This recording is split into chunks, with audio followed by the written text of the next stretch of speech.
kaibigan. Makasasal na karaan.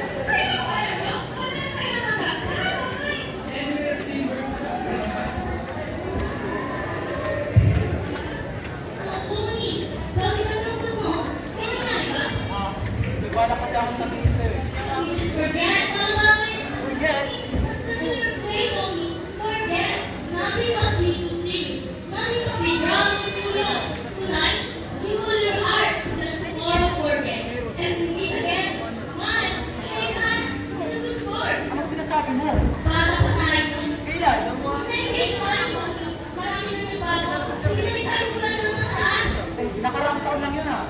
To me, it seems like a century. So much has happened. I become a completely different person in just 1 year. After all, once a year, once a person, special Olympic terms. More than happened to you in just 1 year in New York than all I spent my time with everywhere else. For me, since I've been to New York, it will not be one year. My home, it's a true home. Hindi kita kinakausap. And that's what we gotta do, Tony, not anymore. Hindi mo dapat. Ang pinag-usapan natin dito. At bakit? Tony, you got engaged to a girl named Kikay. And that girl doesn't exist anymore. She's dead. The girl you see right now, it's Francesca.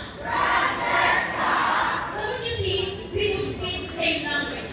And I feel so much older than you. I'm a woman of the world. Imagine, a 2-year marrying a Tony.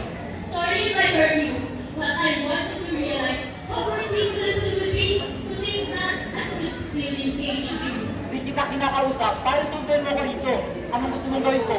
Umiyak, umiti, at magpasalamat? Yes, Tony. P.S.